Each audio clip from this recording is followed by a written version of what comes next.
So we're Mick Jennings Gym in Chorley. You obviously moved into training after a successful career. How are you finding the change? Yeah, I'm enjoying it. At first it was a bit of an hard thing, but I could always see, you know, the mistakes and that what people was doing. I could read a fight pretty quick, so I've caught onto it pretty good actually. Yeah, I'm enjoying it now. I'm enjoying it. Now you've got Matty Askin that's been training with you for a few months. Obviously he's defending his English title coming up. How's he progressed in that time?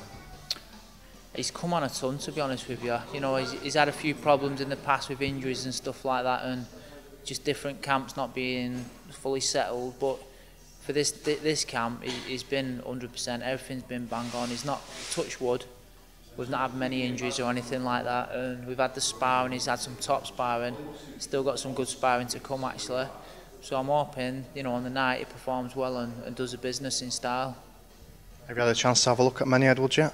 Yeah, with me and my brother, we've both been watching Menay, and we think we've got a plan. So we're going to go with that plan. If that don't work, then we've got plan B and C. So, but hopefully plan A will win. Now you've moved into training, as we say. You've got this gym here. Is there any other kids that you've got that we should look out for? To be honest with you, they're all amateurs. You know, the night time that we train, we've got some decent amateurs. To be honest with you, they're only novice, but for the actual amount of bouts that they've had, they seem like they're a lot more experienced than that. They're a lot more technical. Yeah, we've got some really good kids coming through, some really good uns. We'll get the impression that if you could, you'd be in the ring there fighting yourself, wouldn't you? Definitely. If first chance I get, I'm in. Definitely. If it weren't for my shoulders, I'd still be boxing now.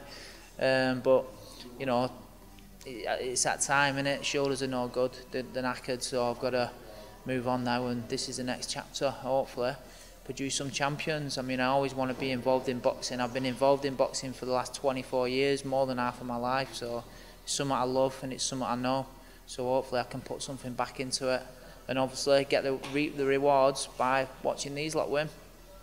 You get some kids that come in and think, wow, Mick Jennings, you know, he fought Miguel Cotto, he won British titles. Some of them think, you know, they have to pinch themselves when training with you. Well, yeah, so I suppose so. Yeah, it's probably a bit too modest, but yeah, some of the kids, they do look up to me.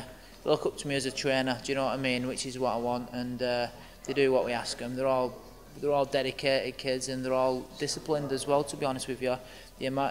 After 2 or 3 weeks of being in, they either stick it or, you know, they fire off. The kids that stick it, they just seem to get on with things. Everything that we ask them, they just get on with it really well. Now going back to your career as well, obviously you had quite a successful career, as we've said. What would you say was the highlight? One that sticks into my mind straight away comes into my mind is probably the Jimmy Vincent win at Reebok Stadium there. It was for the British title. I was winning the British title in the first round.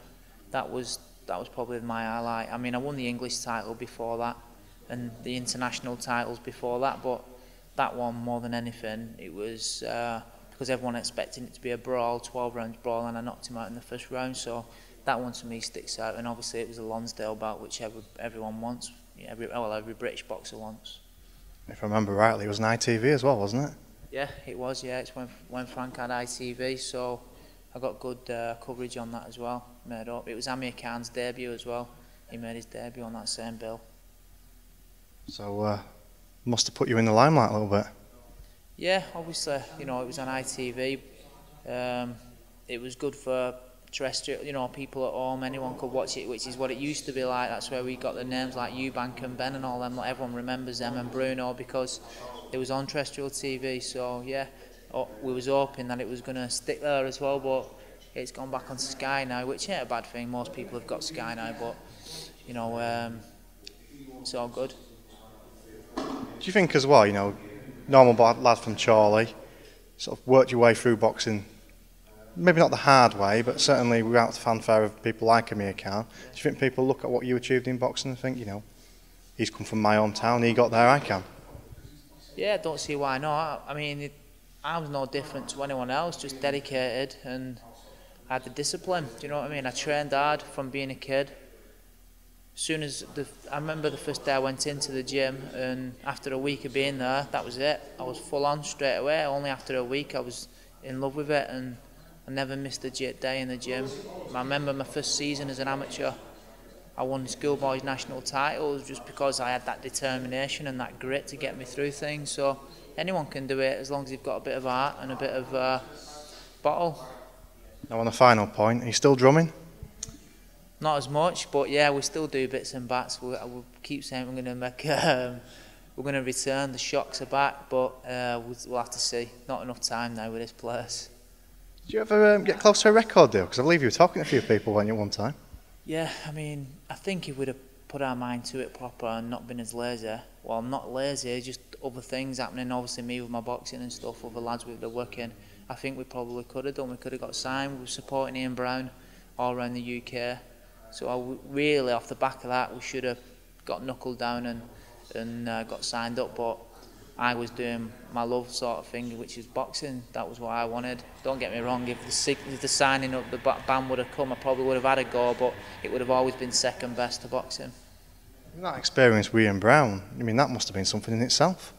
Yeah, it was. Bit surreal at first, to be honest with you. I remember the first time I met you and it was a bit surreal, but you know, he's just down to earth. He's just like me and you. He's a proper top guy. Still speak to him now, keep in touch, and yeah, he's just a cool guy. Brilliant. Thanks for your time. No worries. Cheers, mate.